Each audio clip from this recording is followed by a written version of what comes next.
ಇಂದು ನಾವು ಯೂಟ್ಯೂಬ್ನಲ್ಲಿ ಏನು ಬೇಕಾದರೂ ನೋಡಬಹುದು. ದೇವರು, ಗುರು, ಪವಾಡ, ಆಶೀರ್ವಾದ, ಮಿಕ್ಕಿದ್ದೆಲ್ಲವನ್ನು. ಆದರೆ ನಾವು ನೋಡೋದು ನಿಜಾನ? ಅಥವಾ ನಮ್ಮ ಮನಸ್ಸೇ ಅದನ್ನು ನಿಜ ಅಂತ ನಂಬಿಸಿಕೊಳ್ಳುತ್ತಾ? ಇದು ನಾನು ಯೂಟ್ಯೂಬ್ನಲ್ಲಿ ನೋಡಿದ ಒಬ್ಬ ವ್ಯಕ್ತಿಯ ಕತೆ. ಆ ವಿಡಿಯೋ ಸುಮಾರು 7 ವರ್ಷಗಳ ಹಿಂದೆ ಅಪ್ಲೋಡ್ ಆಗಿತ್ತು. ಹೀಗೆ ನಾನು ಯೂಟ್ಯೂಬ್ ಅನ್ನು ನೋಡುತ್ತಿದ್ದಾಗ ತಕ್ಷಣ ಸ್ಲೈಡ್ನಲ್ಲಿ ಆ ವಿಡಿಯೋ ಬಂದಿತ್ತು.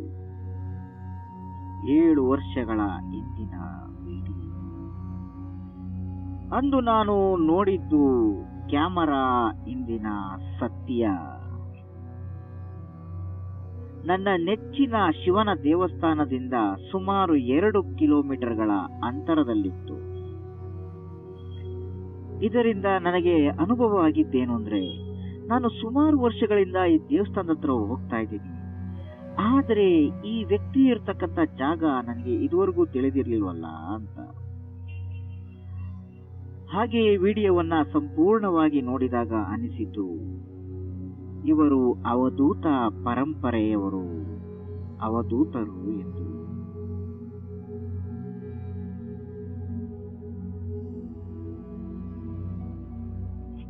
ಒಂದು ದಿನ ನನ್ನ ಮನಸ್ಸು ಗಟ್ಟಿಯಾಗಿ ಹೇಳಿತು, ಒಂದ್ಸಲ ಅವ್ರನ್ನ ನೋಡ್ಕೊಂಡ್ ಬಂದ್ಬಿಡೋಣ. ಹೇಗೂ ನನ್ನ ನೆಚ್ಚಿನ ಶಿವ ದೇವಸ್ಥಾನ ಇತ್ತು. ಅಲ್ಲಿಗೆ ಮೊದಲು ಬಸ್ ಹತ್ತಿ ಹೋದೆ. ಸುಮಾರು ನಾನಿರುವ ಜಾಗದಿಂದ ಆ ಜಾಗಕ್ಕೆ ಒಂದು 60 ಕಿಲೋಮೀಟರ್ಗಳ ಅಂತರ ಇದೆ. ಅಲ್ಲಿಂದ ಆಟೋ ನಿಲ್ದಾಣಕ್ಕೆ ಬಂದು ಆಟೋದವ್ರನ್ನ ಕೇಳಿದೆ, ಈ ತರ ಒಬ್ರು ಇದಾರಲ್ಲ, ಅಲ್ಲಿ ನಮ್ಮನ್ನ ಕರ್ಕೊಂಡು ಹೋಗ್ತೀರಾ? ಅವ್ರು ಹೇಳಿದ್ರು, ಆಟೋದವರು, ಕರ್ಕೊಂಡು ಹೋಗ್ತೀವಿ, ಅಲ್ಲಿಂದ ಬರಕ್ ಮತ್ತೆ ನಿಮ್ಗೆ ವೆಹಿಕಲ್ಗಳು ಸಿಗಲ್ಲ, ಅಲ್ಲೇ ವೆಯ್ಟ್ ಮಾಡ್ತೀನಿ, ನಿಮ್ದು ನೋಡ್ಕೊಂಡ್ ಬನ್ನಿ, ಮತ್ತೆ ವಾಪಸ್ ಕರ್ಕೊಂಡ್ ಬಿಡ್ತೀನಿ, ಇಷ್ಟು ಅಮೌಂಟ್ ಕೊಡಿ. ಸರಿ ಸರ್, ಆಯ್ತು, ಕೊಡ್ತೀನಿ. ಆಗ ಆಟೋದವರು ತಕ್ಷಣ, ಎಷ್ಟೊತ್ತಾಗುತ್ತೆ ನಿಮ್ಮ ಅಲ್ಲಿನ ಭೇಟಿ ಅಂತ.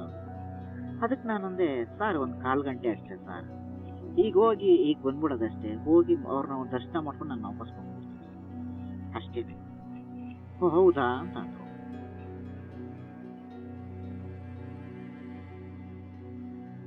ಕೊನೆಗೆ ಆಟೋ ಒಂದು ಗೇಟ್ ಮುಂದೆ ನಿಂತ್ಕೊಂತು. ಗೇಟ್ ಮುಂದೆ ನಿಂತ್ಕೊಂಡು ಆಟೋದವರು, ಇದೆ ನೋಡಿ ಅಂತ. ಗೇಟ್ ಬೀಗ ಹಾಕಿತ್ತು. ಹೋಗಿ ನಾನು ಗೇಟ್ ಹತ್ರ ಸುಮ್ಮನೆ ನಿಂತ್ಕೊಂಡೆ. ಅಲ್ಲಿ ಯಾರು ಕಾಣ್ತಾ ಇರ್ಲಿಲ್ಲ. ಒಂದು ಮನೆ ಮುಂದೆಗಡೆ ಒಂದು ಗರಿ ಅಂತ ಚಪ್ರ ಹಾಕಿರೋದು ಕಾಣ್ತಾ ಇತ್ತು. ಯಾರೋ ಕಾಣ್ತಾ ಇಲ್ಲ, ಸುಮ್ಮನೆ ನಿಂತ್ಕೊಂಡೆ. ಒಳಗಡೆಯಿಂದ ಒಂದು ಧ್ವನಿ ಬಂತು, ಅಲ್ಲಿ ಯಾರೋ ಒಬ್ರು ಬಂದಿದ್ದಾರೆ, ಹೋಗಿ ಗೇಟ್ ಬೀಗ ತೆಗಿಯಪ್ಪ ಅಂತ. ಆಗ ಒಳಗಡೆಯಿಂದ ಒಬ್ಬ ವ್ಯಕ್ತಿ ಓಡ್ ಬಂದ್ರು, ಗೇಟ್ ಬೀಗ ತೆಗೆದ್ರು. ಓ, ಬೆಂಗಳೂರಿಂದ ಬಂದ್ರ? ಹ್ಞೂ ಸರ್, ಬೆಂಗಳೂರಿಂದ ಬಂದೆ. ಒಳಗಡೆ ಹೋದೆ, ನೋಡ್ದೆ, ನಾನು 7 ವರ್ಷಗಳ ಹಿಂದಿನ ವಿಡಿಯೋದಲ್ಲಿ ನೋಡಿದ್ದಕ್ಕೂ ಇಲ್ಲಿ ನೋಡಿದ್ದಕ್ಕೂ ತುಂಬಾ ವ್ಯತ್ಯಾಸ ಇತ್ತು. ಇಲ್ಲಿ ನಾನು ನೋಡಿದಂತ ವ್ಯಕ್ತಿ ಬೆತ್ತಲೆಯಾಗಿ ಕುಂತಿದ್ದಾರೆ, ಉಗುರುಗಾಲಲ್ಲಿ ಏನೋ ಕಾಳುಗಳನ್ನ ಆರಿಸ್ತಾ ಇದ್ರು. ಆಮೇಲೆ ಬನ್ನಿ ಒಳಗಡೆ, ಹೋಗಿ ಒಳಗಡೆ ಅಂತಂದ್ರು. ಹೋದೆ, ನೋಡ್ದೆ. ಆಮೇಲೆ ಕೂತ್ಕೊಳ್ಳಿ ಅಂತಂದ್ರು ಅವ್ರ ಅಸಿಸ್ಟೆಂಟ್. ಅಲ್ಲಿ ಯಾರೋ ಒಂದು ಫ್ಯಾಮಿಲಿ ಇತ್ತು. ಹೋದೆ, ಕೂತ್ಕೊಂಡೆ. ಆಮೇಲೆ ನಾನು ಹೋದ್ಮೇಲೆ ಇನ್ನೊಂದಿಬ್ರು ಯಾರೋ ಬಂದ್ರು, ಅವರು ಅಲ್ಲೇ ಕೂತ್ಕೊಂಡಾದ್ಮೇಲೆ ನಾನು ಹಿಂಗೆ ಅವನ್ನ ನೋಡ್ತಾ ಇದ್ದೆ. ಅವ್ರು ಒಂದ್ಸಲ ಹಿಂಗ್ ನೋಡಿದ್ರು, ಅಸಿಸ್ಟೆಂಟ್ ನ ಕರೆದ್ರು. ಅವ್ರಿಗೆಲ್ಲ ಇದನ್ ಕೊಡು, ಕೇಕ್ ಕೊಡು ಅಂತ. ಪಾನ್ ಕೇಕ್ ಕೊಟ್ರು, ಅದನ್ನ ತಿಂದಾಯ್ತು. ಬಾಳೆಹಣ್ಣು ಕೊಡು ಅಂತ ಅಂದ್ರು, ಬಾಳೆಹಣ್ಣೆಲ್ಲ ತಿಂದಾಯ್ತು. ಆಮೇಲೆ ಆ ಕಾಳುಗಳನ್ನ ಎಲ್ಲ ಆರಿಸಿದ್ದಾದ್ಮೇಲೆ ಕರೆದ್ಬಿಟ್ಟು, ಹೋಗಿ ಬಿಸಿಲಲ್ಲಿ ಇಕ್ಕು ಅಂತ ಅಂದ್ರು. ಅವ್ರು ಹೋಗಿ ಇಟ್ಬಿಟ್ಟು ಬಂದ್ರು. ಆಮೇಲೆ ಆಪಲ್ ಹಚ್ಚಿದ್ರು, ಆಪಲ್ ಕೊಟ್ರು. ಮೇಲ್ಮೇಲೆ ತಿನ್ನಕ್ಕೆ ಏನಾದ್ರೂ ಒಂದು ಕೊಡ್ತಾನೆ ಅವರೇ. ಸ್ವೀಟ್ ಕೊಟ್ರು, ಎಲ್ಲ ತಿಂದಾಯ್ತು. ಹಾಗೆ ಸ್ವಲ್ಪ ಸುಮ್ಮನೆ ಇದ್ರು. ಒಂದ್ಸಲ ಮಕ ನೋಡಿದ್ರು ನಮ್ಗೆ. ಅವ್ರ ಅಸಿಸ್ಟೆಂಟ್ಗೆ ಟೀ ಕೊಡು ಎಲ್ಲಾರ್ಗೂ ಅಂತ. ಆಗ ಅವರು ಬಂದ್ರು, ಟೀನ ಕೊಟ್ರು. ಅದು ಕಷಾಯದ ರೀತಿ ಇತ್ತು, ಹಸಿರು ಕಲರ್ ಇತ್ತು, ಸೊಪ್ಪುಗಳನ್ನ ಹಾಕಿ ಮಾಡಿದ ಟೀ. ಟೀ ಚೆನ್ನಾಗಿತ್ತು, ಬೆಲ್ಲ ಹಾಕಿ ಮಾಡಿರೋದು. ಟೀ ಕುಡ್ದೆ. ಸುತ್ತಮುತ್ತ ಪಕ್ಕದಲ್ಲಿ ಅಕ್ಕಪಕ್ಕ ಕುಂತಿರೋರೆಲ್ಲ ಕುಡಿದ್ರು. ಇನ್ನೊಂದ್ ಸ್ವಲ್ಪ ಕೊಡು ಅಂತಂದ್ರು. ಆಗ ಅವ್ರು ಮತ್ತೆ ಹಾಕಿದ್ರು. ಟೀ ಕುಡ್ದೆ, ಘಮ ಘಮ ಅಂತಿತ್ತು ಟೀ. ಅದು ಕುಡ್ದಾಯ್ತು. ಆಮೇಲೆ ಊಟ ಮಾಡ್ತೀರಾ? ಹ್ಞೂ ಕೊಡಿ ಸ್ವಾಮಿ. ಅನ್ನ ಹಾಕಿದ್ರು ತಟ್ಟೆಗೆ. ಆಮೇಲೆ ಸಾರು ಹಾಕಿದ್ರು, ಅದು ಸೊಪ್ಪಿನ ಸಾರು. ಎಲ್ಲವನ್ನ ತಿಂದು, ಅನ್ನ ಸಾರು ಎಲ್ಲ ತಿಂದಾದ್ಮೇಲೆ ನಾನು ಅನ್ಕೊಂಡಿದ್ದೆ ಅವಧೂತರು ಅಂದ್ರೆ ಫಸ್ಟ್ ಮೊದಲಿಗೆ ನೋಡಿದ್ದೆ ಅವಧೂತರು ನಾನು. ಏನೋ ಹೇಳ್ತಾರೆ ಭವಿಷ್ಯನ, ಅವ್ರ ಹತ್ರ ಏನು ಹೇಳಿಲ್ಲ. ನನ್ಗೆ ಅವಾಗ ಗೋಚರ ಆಗಿದ್ದೇನು ಅಂದ್ರೆ, ಬಂದವ್ರಿಗೆ ತೃಪ್ತಿಯಾಗಿ ಮನಸ್ಸು ತುಂಬಿ ಊಟ ಹಾಕಿದ್ರು, ಹಿಂಗ್ ನೋಡಿ ನಕ್ಕಿದ್ರು. ಕೆಲವ್ರು ಏನ್ ಮಾಡಿದ್ರು, ಎಲ್ಲಿಂದನೋ ಬರ್ತಾ ಇದ್ರು. ನಾನು ಅಲ್ಲೆಲ್ಲೋ ಒಂದು ಇದಿತ್ತು, ಬರ್ತಾ ಇದ್ರು, ಬಂದ್ರು, ಧ್ಯಾನ ಮಾಡ್ತಾ ಇದ್ರು. ನಾನು ಅನ್ಕೊಂಡೆ, ಇವ್ರೇನು ಹೇಳ್ತಾ ಇಲ್ವಲ್ಲ, ಇವರು ಮಾತಾಡ್ತಾ ಇಲ್ವಲ್ಲ ಅಂತ ಅನ್ಕೊಂಡೆ. ಊಟ ಎಲ್ಲ ಆಯ್ತು, ಹಾಗೇ ನೋಡ್ತಾ ಕುಂತಿದ್ದೆ. ತಿರ್ಗಾ ಏನೋ ಕೆಲಸ ಮಾಡಕ್ ಸ್ಟಾರ್ಟ್ ಮಾಡಿದ್ರು, ಏನೋ ಕಾಳುಗಳನ್ನ ಹಾಕೋದೆಲ್ಲ. ಆಗ ಈಚೆ ಕಡೆಯಿಂದ ಆಟೋದವರು ಕೂಗಿದ್ರು, ಸರ್ ಬೆಂಗಳೂರಿಂದ ಒಬ್ರು ಬಂದವ್ರೆ, ಅವ್ರನ್ನ ಕರೀರಿ ಸರ್, 1/4 ಗಂಟೆ ಅಂತ ಹೇಳಿ 1.5 ಗಂಟೆ ಆಯ್ತು, ಇನ್ನೂ ಬಂದಿಲ್ಲ ಅಂತ ಅಂದ್ರು. ಆವಾಗ ಫ್ಲಾಶ್ ಆಯ್ತು. ಆಮೇಲೆ ಊರಿದ್ರಲ್ಲ, ಅವಧೂತರು ಇದ್ರಲ್ಲ, ಅವರು ಯಾವನವನು ಸುಂದರ ಕೇಳವನ್ಗೆ ಅಂತ ಕೂಗುದ್ರು. ಆಟೋದವನು ಗಪ್ಚುಪ್, ಹೇಳಿ ಸರ್, 1 5 ನಿಮಿಷ ಬರ್ತೀನಿ ಅಂತ ಅಂದೆ. ಆಟೋದಲ್ಲಿ 1 5 ನಿಮಿಷ ಬರ್ತಾರಂತೀರಿ ಅಂತ ಆಟೋದವ್ರು ಸುಮ್ಮನೆ ಆಗ. ಆಮೇಲೆ ಇದಕ್ಕಿದ್ದಂಗೆ ನಾನು ಹಿಂಗೇ ನೋಡ್ತಾ ಇದ್ದ. ಸಡನ್ ಆಗಿ ಅವ್ರ ಕೆನ್ನೆಗೆ ಅವರೇ ಹೊಡ್ಕೊಂಡು, ಹೌದು ಕಣೋ, ನಾನೊಬ್ಬ ಕಳ್ಳ ಕಣೋ, ಏನೋ ಇವಾಗ ಅಂತ. ಯಾರಿಗೆ ಹೇಳ್ತಾವ್ರಿ ಇವರು ಅಂತ ನಾನು ಅನ್ಕೊಂಡೆ. ಎಲ್ಲೋ ಡೋರ್ ಕಡೆ ನೋಡ್ಕೊಂಡು ಹೇಳಿದ್ರು. ಒಂಥರ ವಿಚಿತ್ರ ಅನ್ನಿಸ್ತು. ಸರಿ ಬಿಡು, ಆಯ್ತು ಅಂತ ಅನ್ಕೊಂಡೆ. ಆಮೇಲೆ ನಾನು ಎದ್ದುಬಿಟ್ಟು ಹೋಗೋ ಮುಂದೆ ಕೂತ್ಕೊಂಡೆ. ಸ್ವಾಮಿಗಳೇ, ನಮ್ಗೆ ಆಶೀರ್ವಾದ ಮಾಡಿ ಅಂತ. ಆಯ್ತಪ್ಪ, ಒಳ್ಳೇದಾಗ್ಲಿ ನಿಮ್ಗೆ ಅಂತ. ನಂತರ ನನ್ನ ಜೇಬಲ್ಲಿ ಎಷ್ಟಿತ್ತು ದುಡ್ಡನ್ನ ಅವ್ರ ಮುಂದೆ ಇಟ್ಬಿಟ್ಟು ಇಟ್ಟೆ. ಕಾಸು ಕೊಡಿ ನನಗೆ. ಕಾಸು ಬೇಕಾ ನಿಮಗೆ? ಕಾಸು ಬೇಕಾ? ಹ್ಞೂ ಕೊಡಿ. ಆಗ ಆ ಚಿಲ್ಲರೆ ಕಾಸಿತ್ತು, ಯಾರೋ ಬೇರೆಯವ್ರು ಕೊಟ್ಟಿರೋ ಚಿಲ್ಲರೆ ಕಾಸು, ಅಲ್ಲಿ ಪಕ್ಕದಲ್ಲೇ ಚಿಲ್ಲರೆ ಇತ್ತು. ಆ ಚಿಲ್ಲರೆ ತಗೊಂಡು ಒಂದೊಂದು ರೂಪಾಯಿ 2 ರೂಪಾಯಿ, ಒಂದು 10 ಕಾಯಿನ್ ಕೊಟ್ರು, ತಗೋ ಅಂತ. ನಾನು ಆ ಚಿಲ್ಲರೆ ಎಲ್ಲ ಇಸ್ಕೊಂಡು ಜೇಬ್ಗೆ ಹಾಕೊಂಡ್ಬಿಟ್ಟು, ಸರಿ ಸ್ವಾಮಿ ಬರ್ತೀನಿ ನಾನು ಅಂತ ಹೇಳಿ ಈಚೆ ಕಡೆ ಬಂದೆ. ಮಿಕ್ಕಿದವ್ರು ಅಲ್ಲೇ ಕೂತಿದ್ರು. ಆಮೇಲೆ ನಾನು ಗೇಟ್ ಹತ್ರ ಬಂದೆ. ಆಗ ಇನ್ನೊಬ್ರು ಅಸಿಸ್ಟೆಂಟ್ ಬಂದ್ರು ಹಿಂದೆ ಗೇಟ್ ಬೀಗ ಹಾಕೋದಕ್ಕೆ. ಅವರು ನೋಡೋದಕ್ಕೆ ನಗರ ಪ್ರದೇಶದ ವ್ಯಕ್ತಿಯಾಗಿ ಕಂಡ್ರು. ಕುತೂಹಲಕ್ಕೆ ಕೇಳಿದೆ, ಸರ್ ಬೆಳಿಗ್ಗೆ ಬಂದ್ರ ನೀವು, ಇಲ್ಲೇ ಇರ್ತೀರಾ ಅಂತ.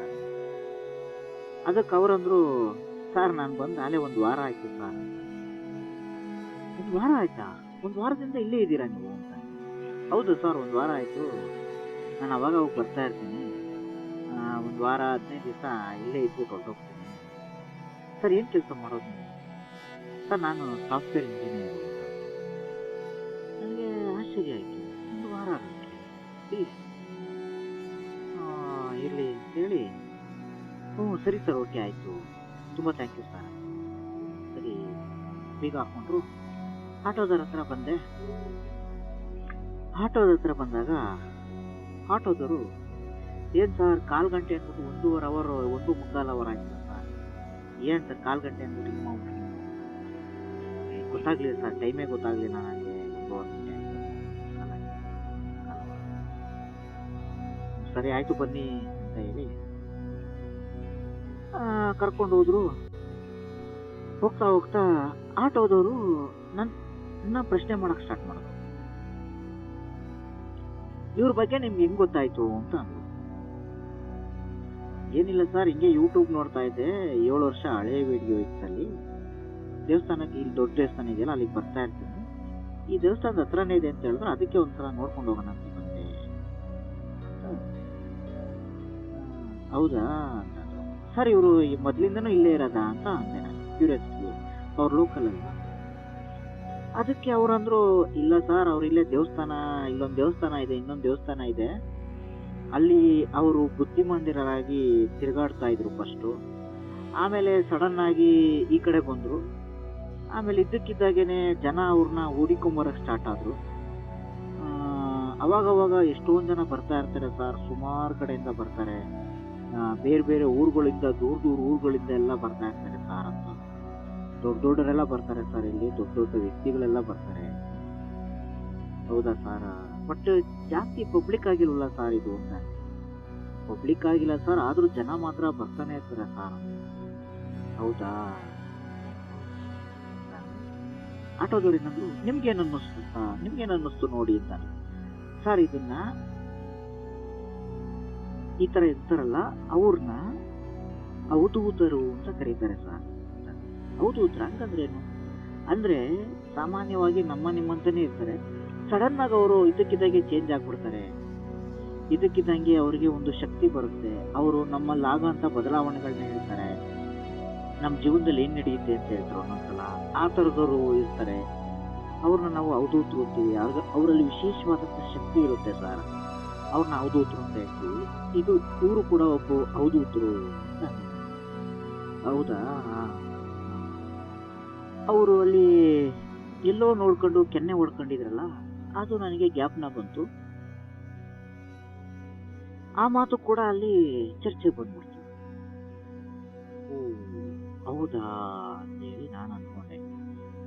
ಆಗ ನಾನು ಆಟೋದಲ್ಲಿ ಕುಂತಾಗ ಏನ್ ಹೇಳಿದ್ರು ಅವರ ಹಿನ್ನೆಲೆಯನ್ನ, ನಾನು ಅವರ ಆಶ್ರಮದಲ್ಲಿ ಕುಂತಾಗ ಅವರ ಹಿನ್ನೆಲೆಯನ್ನ ನನಗೆ ಅವರ ಕೆನ್ನೆಗೆ ಅವರೇ ಹೊಡ್ಕೊಂಡು ಅವರ ಹಿನ್ನೆಲೆಯನ್ನ ನನ್ಗೆ ಆಲ್ರೆಡಿ ತಿಳಿಸಿದ್ದಾರೆ. ಆ ಹಿನ್ನೆಲೆ ಅವ್ರ ಹಿನ್ನೆಲೆ ನಂಗೆ ತಿಳಿಸಿದ್ರು. ಅದೇ ಕಥೆಯನ್ನ ಈ ಆಟೋ ಓಡಿಸ್ಬೇಕಾದ್ರೆ ಆಟೋ ಡ್ರೈವರು ಅದನ್ನ ನನಗೆ ಹೇಳಿದ್ರು. ಹೌದಾ, ಓ ಇಲ್ಲಿ ಅಲ್ಗೂ ಎಲ್ಗೂ ಏನೋ ಒಂದು ಲಿಂಕ್ ಇದೆ ಅಂತ ನಾನು ಅನ್ಕೊಂಡೆ. ಇನ್ನೇನು ಒಂದು ರಾಷ್ಟ್ರೀಯ ಹೆದ್ದಾರಿ ಬರುತ್ತೆ ಅನ್ನೋ ಟೈಮ್ಗೆ ಆಟೋ ಹೋಗ್ತಾ ಇದೆ. ಸಡನ್ ಆಗಿ ಒಂದು ಹಾವು ಬಲಗಡೆಯಿಂದ ಎಡಗಡೆಗೆ ಅಂತ ಪಾಸ್ ಆಗುತ್ತೆ.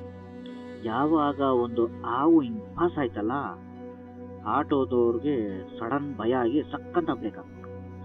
ಸುಮಾರು ಏನಿಲ್ಲ ಅಂದ್ರೂ 1/4 ಗಂಟೆ ಆಟೋ ನಿಂತ್ಕೊಂಡು ಮುಂದಕ್ಕೆ ಓಡ್ಸೋ ಧೈರ್ಯ ಮಾಡ್ಲಿಲ್ಲ ಆಟೋದವರು. ಯಾವಾಗ ಆ ಹಾವು ಕಾಣಿಸ್ಕೊಂತು ಅವಾಗಿಂದ ಆಟೋದವರು ಒಂದು ಪಿಟಿಕ್ ಅನ್ಲಿಲ್ಲ, ಒಂದು ಮಾತು ಕೂಡ ಆಡ್ಲಿಲ್ಲ. ಹಣೆ ಮೇಲೆ ಕೈ ಇಟ್ಕೊಂಡ್ಬಿಟ್ರು. ಇದಕ್ಕಿದ್ದಾಗೆ ಏನ್ ಹಿಂಗಾಯ್ತಲ್ಲ ಅನ್ನೋ.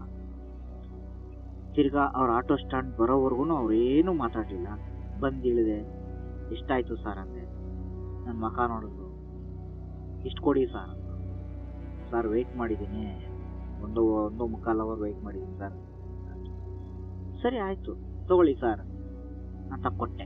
ಹಣ ಕೊಟ್ಟಾದ್ಮೇಲೆ ಮಾಮೂಲಿ ನಾರ್ಮಲ್ ಆಗಿ ನಾನು ಮನೆಗೆ ಬಂದೆ.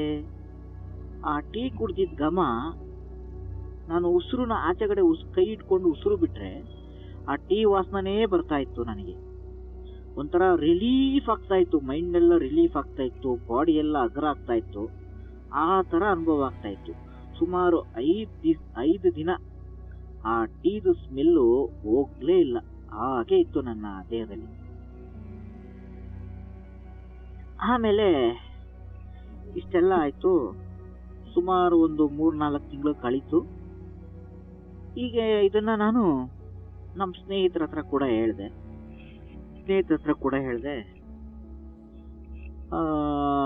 ನೋಡೋ ಹಿಂಗಿದೆ. ನಮ್ಮ ಸ್ನೇಹಿತರು ಏನಾದ್ರು ಭವಿಷ್ಯ ಹೇಳ್ತಾರ ಅಂತಂದ್ರು. ಇಲ್ಲ, ಭವಿಷ್ಯ ಎಲ್ಲ ಹೇಳೋದಿಲ್ಲ, ಒಂದು ಟೀ ಕೊಡ್ತಾರೆ. ಆ ಟೀ ಕುಡಿದ್ರೆ ಏನೇ ಇಲ್ಲ ಅಂದ್ರೆ ಒಂದ್ 4-5 ದಿವಸನಾದ್ರೂ ಆ ವಾಸನೆ ಹಿಂಗೆ ಇರುತ್ತೆ ಕಣ. ಆ ತರ ಟೀ ಅದು ತರ ಕಷಾಯ ತರ ಇರುತ್ತೆ, ಬೆಲ್ಲ ಹಾಕಿ ಮಾಡಿರ್ತಾರೆ, ಚೆನ್ನಾಗಿರುತ್ತೆ ಕಣೋ ಅಂತ. ಸರಿ ಆಯ್ತು ಹೋಗೋಣ ಬಾ ನಾವು ಯಾವ ತರ ಒಂದಿನ ಅಂತ ಅಂದ್ರು. ಹಾಗೆ ನಮ್ಮ ನೆಚ್ಚಿನ ಶಿವನ್ ದೇವಸ್ಥಾನ ಇತ್ತು, ಈ ಕಡೆ ಒಂದು ಅಮ್ಮನವ್ರ ದೇವಸ್ಥಾನ ಇತ್ತು, ಒಂದ್ 2-3 ಕಿಲೋಮೀಟರ್ ದೂರದಲ್ಲಿ. ಒಂದು 3 ಜನ ಸ್ನೇಹಿತರು, ಹಾಗೆ ಒಂದು 2 ಮಕ್ಕಳು ಸಣ್ಣ ಸಣ್ಣ, 5 ಜನ ಹೋದ್ವಿ. ಶಿವನ್ ದೇವಸ್ಥಾನಕ್ಕೆ ಹೋದ್ವಿ, ಅಮ್ಮನವ್ರ ದೇವಸ್ಥಾನಕ್ಕೆ ಹೋದ್ವಿ. ಇವ್ರ ಹತ್ರ ಹೋಗೋಣ ಅಂತ 2ನೇ ಬಾರಿ ಹೊರಟ್ವಿ. ಸ್ನೇಹಿತರು ಎಲ್ಲ ಜೊತೆ ಹೋಗ್ತಾ ಇದೀವಿ, ಕಾರಲ್ಲಿ ಹೋದ್ವಿ. ಗೇಟ್ ಹತ್ರ ನಿಲ್ಸಿದ್ವಿ, ಬೀಗ ಹಾಕಿತ್ತು. ಎಲ್ಲ ಗೇಟ್ ಹತ್ರ ಬಂದು ನಿಂತ್ಕೊಂಡ್ವಿ. ಗೇಟ್ ಬೀಗ ತೆಗೆಯೋದಕ್ಕೆ ಯಾರು ಬರಲೇ ಇಲ್ಲ. ಹೋದ್ ಸಲ ಬಂದಾಗ ಪ್ರವೇಶ ಇತ್ತು, ಈ ಸಲ ಬಂದಾಗ ಪ್ರವೇಶ ಯಾಕೋ ತಡೆಯಾಗ್ತಾ ಇತ್ತು. ಹಾಗ ನಾನು ಅನ್ಕೊಂಡೆ, ನನ್ನಿಂದ ಏನಾದ್ರೂ ತಪ್ಪಾಗಿದ್ಯಾ, ಅಥವಾ ನಾವು ಇಷ್ಟು ಜನ ಬಂದಿರೋದೇನೋ ತೊಂದರೆ ಆಗ್ತಾ ಇದೆಯಾ, ಯಾಕೆ ಗೇಟ್ ಓಪನ್ ಮಾಡ್ತಾ ಇಲ್ಲ?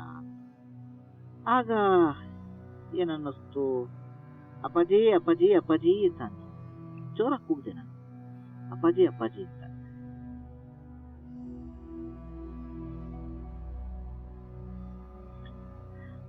ಆಗ ಸಡನ್ ಆಗಿ ಒಬ್ರು ಬಂದ್ರು, ಯಾಕ್ರಿ ಎಷ್ಟು ಜೋರಾಗಿ ಕೂಗ್ತೀರಾ ನೀವು, ಕೂಗ್ಬಾರ್ದು ರೀ, ಇದು ಗುರುಗಳಿರೋ ಜಾಗ, ಕೂಗ್ಬಾರ್ದು ರೀ. ಸಾರಿ, ನಾನು ಇದು 2ನೇ ಸಲ ಬರ್ತಾ ಇರೋದು, ಯಾರು ಬರ್ರಿಲ್ವಾ ಅದಕ್ಕೋಸ್ಕರ. ಅಂತ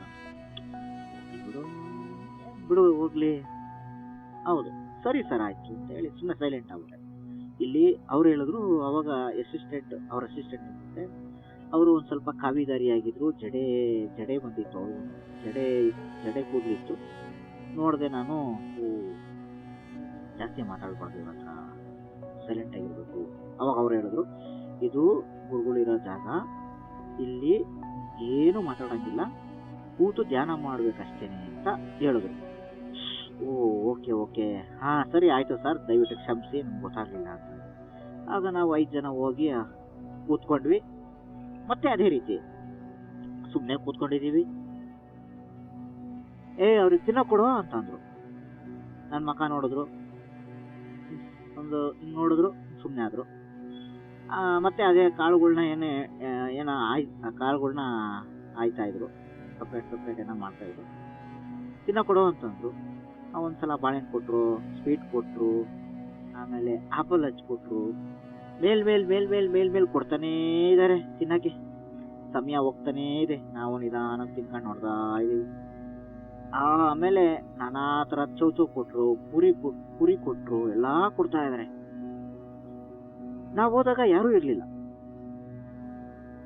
ನಾವೊಂದ್ 5 ಜನ ಕೂತಿದ್ವಿ ಅಷ್ಟೇ. ಆಮೇಲೆ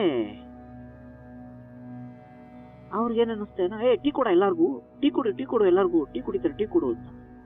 ಆಮೇಲೆ ಒಂದೊಂದು ಗ್ಲಾಸ್ ಟೀ ಕೊಟ್ರು, ಕಷಾಯ ಚೆನ್ನಾಗಿತ್ತು. ಟೀ ಕುಡಿದ್ವಿ, ನಾನೊಂದ್ 2 ಸಲ ಕುಡ್ದೆ. ಆಗ ನನಗೆ ಸಮಾಧಾನ ಆಯ್ತು. ನನ್ ಮೇಲೆ ಏನೋ ಕೋಪ ಮಾಡ್ಕೊಂಡಿಲ್ಲ ಇವರು, ಸ್ವಲ್ಪ ಪರೀಕ್ಷೆ ಮಾಡಿದ್ದಾರೆ ನನ್ನ ಅಂತ ಅನ್ಕೊಂಡೆ. ಸರಿ ಆಯ್ತು. ಇಷ್ಟೆಲ್ಲ ಆದ್ಮೇಲೆ ನಮ್ ಫ್ರೆಂಡ್ಸು, ಅವ್ರಿಗೆ ಆಶ್ಚರ್ಯ ಏನು ಅಂತ. ಆಮೇಲೆ ಟೀ ಎಲ್ಲ ಕುಡಿದ್ರು, ಎಲ್ಲ ಆಯ್ತು. ಆಮೇಲೆ ಊಟ ಮಾಡ್ತೀರಾ ಅಂತ ಅಂದ್ರು. ನನ್ ಮಕ ನೋಡಿದ್ರು, ನಮ್ಮ ಫ್ರೆಂಡ್ಸ್ ಮಕ ನೋಡಿದ್ರು, ಊಟ ಮಾಡ್ತೀರಾ ಅಂತಂದ್ರು. ಬೇಡ ಸ್ವಾಮಿ, ಮಾಡ್ಕೊಂಬಂದಿದೀವಿ, ಊಟ ಎಲ್ಲ ಏನ್ ಬೇಡ ಅಷ್ಟೇ. ಆಮೇಲೆ ಹಿಂಗೆ ನೋಡ್ತಾ ಇದ್ವಿ. ಆಮೇಲೆ ಹಿಂಗೆ ಎದೊಳಕ್ ಹೋದ್ವಿ. ಆಮೇಲೆ ಅವ್ರ ಅಸಿಸ್ಟೆಂಟ್ ಒಬ್ರು ಇದ್ರಲ್ಲ, ಅವರು ಹಿಂಗಂದ್ರು, ಕೂತ್ಕೊಳ್ಳಿ ಇನ್ನೊಂದ್ ಸ್ವಲ್ಪ ಹೊತ್ತು ಹಿಂಗೆ ಇರಿ ಅಂತಂದ್ರು. ಆಮೇಲೆ ಹಂಗೆ ಕೂತ್ಕೊಂಡಿದ್ವಿ. ಸ್ವಲ್ಪ ಹೊತ್ತು ಹಿಂಗೆ ಆಯ್ತು. ಅವ್ರ ಕೆಲಸ ಮುಗೀತು, ಅದೇನೋ ಕಾಳೇನ ಆರಿಸ್ತಾ ಇದ್ರು, ಅವ್ರ ಕೆಲಸ ಎಲ್ಲ ಆಯ್ತು. ಎಲ್ಲ ಆದ್ಮೇಲೆ ಬಾಳೆಹಣ್ಣು ಕೊಡಿ ಎಲ್ಲಾರ್ಗು ಅಂತಂದ್ರು. ತಿರ್ಗಾ ಒಂದೊಂದು ಬಾಳೆಹಣ್ಣು ಕೊಟ್ರು. ಕೊಟ್ಟಿದ್ದನ್ನ ಯಾವ್ದು ಬೇಡ ಅಂತ ಇಲ್ಲ, ಎಲ್ಲ ತಿಂತಾ ಇದೀವಿ. ಊಟ ಮಾತ್ರ ಮಾಡ್ಲಿಲ್ಲ, ಎಲ್ಲ ತಿಂತಾ ಇದೀವಿ. ಆ ಕೊಟ್ಟಿದ್ರಲ್ಲೇ ನಮ್ಗೆ ಹೊಟ್ಟೆ ತುಂಬೋಗ್ಬಿಟ್ಟಿದೆ. ತಿರ್ಗಾ ಬಾಳೆಹಣ್ಣು ತಿಂದ್ವಿ. ಬಾಳೆಹಣ್ಣು ತಿಂದಾದ್ಮೇಲೆ ಅವ್ರ ಅಸಿಸ್ಟೆಂಟ್ ಇದ್ವಿ, ಅವ್ರ ಕಡೆ ನೋಡಿ ನಾವು ಹೊಡ್ತೀವಿ. ಆಮೇಲೆ ನೋಡಿದ್ರು, ಅವ್ರು ಹಿಂಗೆ ಖಾಲಿ ಸುಮ್ಮನೆ ಹಿಂಗೆ ಕುಂತಿದ್ರು. ಎದಳಿ ಅಂತಂದ್ರು.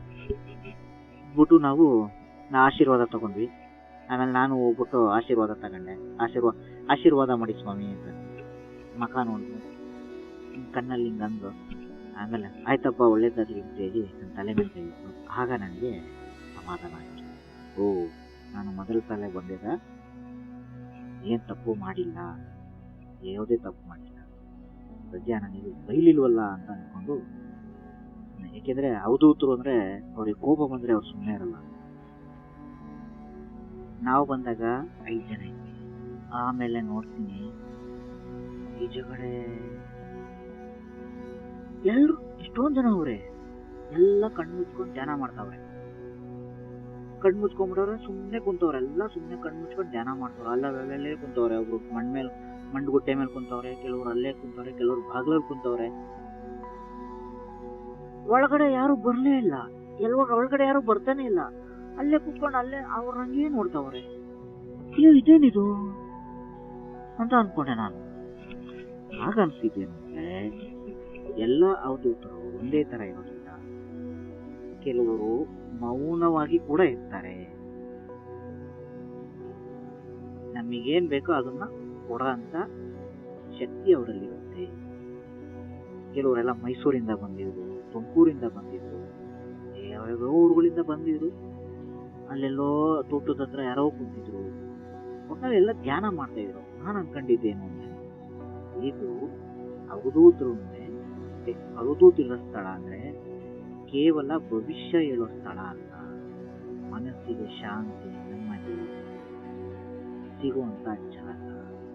ನಮ್ಮ ಕೋರಿಕೆಗಳೇನಾದ್ರು ಇದ್ರೆ, ನ್ಯಾಯಸಮ್ಮತವಾಗಿದ್ರೆ, ಅವ್ರ ಹತ್ರ ನಾವು ಬಾಯಿ ಬಿಟ್ಟಿರೋ ಅವಶ್ಯಕತೆ ಇಲ್ಲ. ಕೆಲವೊಂದ್ಸಲ ಅದಾಗದೆ ನಮ್ಮ ಕೋರಿಕೆಗಳು ಈಡೇರುತ್ತೆ ಅನ್ನೋದು ನನಗೆ ಅಲ್ಲಿ ಅರ್ಥವಾಯಿತು. ಆದ್ರೂ ನಾನು ಅಲ್ಲಿ ಯಾವುದೇ ಕೋರಿಕೆಗಳನ್ನ ಇಟ್ಕೊಂಡು ಹೋಗಿರ್ಲಿಲ್ಲ. ಒಂದು ಅವಧೂತ ಪರಂಪರೆ ಅಂದ್ರೆ ಹೇಗಿರುತ್ತೆ ಅನ್ನೋದಕ್ಕೆ ನಾನು ಹೋಗಿದ್ದೆ. ಮತ್ತೆ ಅದೇ ಮನಸ್ಸಿನ ಮೇಲೆ ಪರಿಣಾಮ, ಅದೇ ಅನುಭವ ಮತ್ತೆ ಅಡ್ಡಿ ಸುಮಾರು 5 ದಿನಗಳ ಕಾಲ ನನ್ನಲ್ಲಿ ಸ್ಮೆಲ್ಲು ಹೋಗ್ತಾನೆ ಇರಲಿಲ್ಲ. 5 ದಿನ ಆದ್ಮೇಲೆ ಅಷ್ಟೆಲ್ಲ ಆಯ್ತು. ಆದ್ರೆ ಕೆಲವು ಪ್ರಶ್ನೆಗಳು ಕಾಡ್ತಾ ಇದ್ವು. ಅದಕ್ಕೆ ನನ್ನ ಬಳಿ ಉತ್ತರನೇ ಇರಲಿಲ್ಲ. ಏನಪ್ಪ ಪ್ರಶ್ನೆಗಳು ಅಂದ್ರೆ, ಟೈಮು ಅವ್ರ ಹತ್ರ ಕುಳಿತಾಗ ಟೈಮು ಎಷ್ಟೊತ್ತಾಗಿದೆ ಅಂತ ಗೊತ್ತಾಗಲ್ಲ. ಆಗ ಆ ಟೀ ಅದೊಂದು ಸೊಪ್ಪಿನ ಟೀ ಆಗಿರ್ಬೋದು, ಆದ್ರೂ ಕೂಡ ಸ್ಮೆಲ್ಲು ಘಮ ಘಮ ಅಂತಿರುತ್ತೆ. ಅದು ಪವಾಡನ, ಇಲ್ಲ ಮಾನಸಿಕ ಪರಿಣಾಮನ, ಅಥವಾ ನಮ್ಮ ಮೆದುಳಿನ ಆಟನ, ಅಥವಾ ನಂಬಿಕೆಯ ಆಟನ, ಅಥವಾ ಟೈಮ್ ಟ್ರಾವೆಲ್ ಏನೋ ಗೊತ್ತಾಗಲ್ಲ. ನಿಜವಾಗಿ ಆ ಟೀ ವಾಸನೆ ಯಾಕೆ 5 ದಿನ ಉಳ್ಕೊಂಡಿತ್ತು? ಆ ರಿಲೀಫ್ ಯಾಕಾಯ್ತು? ಅದು ನಿಜಾನ, ಭ್ರಮೆನ? ಇವತ್ತಿಗೂ ನನಗೆ ಸ್ಪಷ್ಟವಾದಂತಹ ಉತ್ತರಗಳು ಸಿಗ್ತಾ ಇಲ್ಲ. ಅವರನ್ನ ಪ್ರಶ್ನೆ ಮಾಡುವಷ್ಟು ದೊಡ್ಡವನಲ್ಲ, ಯಾಕೆಂದ್ರೆ ಅವರು ಮೌನವಾಗಿರ್ತಾರೆ, ಏನೋ ಮಾತಾಡಲ್ಲ, ಮೌನ. ನೀವು ಯೂಟ್ಯೂಬಲ್ಲಿ ಇಂಥ ವಿಡಿಯೋಗಳನ್ನ ನೋಡಿದ್ದೀರಾ? ನೋಡಿದ್ರು ಕೂಡ ಅಲ್ಲಿಗೆ ಹೋಗ್ಬೇಕು ಅನ್ಸಿದಾಗ ದಯವಿಟ್ಟು ಒಬ್ಬರೇ ಹೋಗೋಕ್ಕೆ ಬಿಡಿ. ಯಾಕೆಂದ್ರೆ ಪ್ರದೇಶಗಳು ಒಂದೇ ತರ ಇರಲ್ಲ. ಜೊತೆಯಲ್ಲಿ ಸ್ನೇಹಿತರನ್ನ ಕರ್ಕೊಂಡು ಹೋಗಿ. ಯಾಕೆಂದ್ರೆ ನಾನು ಹೋಗಿದ್ದಂಥ ಪ್ರದೇಶ ಹೋಗುವ ದಾರಿ ಜನನಿಬಿಡವಾಗಿರಲಿಲ್ಲ. ಒಂಥರ ಬಯಲು ಪ್ರದೇಶ, ಅಲ್ಲಲ್ಲಿ ತೋಟಗಳಿತ್ತು. ಒಬ್ಬನೇ ನಡ್ಕೊಂಡು ಹೋಗೋದು ಕೂಡ ಆಗ್ತಾ ಇರಲಿಲ್ಲ, ಆಟೋದಲ್ಲಿ ಹೋಗಿತ್ತು. ಅಲ್ಲಿಂದ ಬರಬೇಕಾದ್ರೆ ಆಟೋ ಇದ್ರೆ ಓಕೆ, ಇಲ್ಲಾಂದ್ರೆ ಅಲ್ಲಿ ಯಾರಾದರೂ ಬರೋವರೆಗೂ ಕಾಯ್ಬೇಕಾಗುತ್ತೆ. ಈ ಥರ ಏನಾದರೂ ನೀವು ಯೂಟ್ಯೂಬ್ನಲ್ಲಿ ನೋಡಿದಾಗ ಸ್ವಲ್ಪ ಯೋಚಿಸಿ ನಂತರ ಆ ಸ್ಥಳಗಳಿಗೆ ಹೋಗಿ. ಒಬ್ಬೊಬ್ಬರೇನು ಹೋಗ್ಬೇಡಿ. ಯಾಕೆಂದ್ರೆ ಅವಧೂತರ ಭಯ ಅಲ್ಲ, ಹೋಗುವ ದಾರಿಯ ಭಯ. ಇದು ನನ್ನ ಅನುಭವ. ಇಂಥ ಅನುಭವ ನಿಮ್ಗೇನಾದರೂ ಆಗಿದೆಯಾ?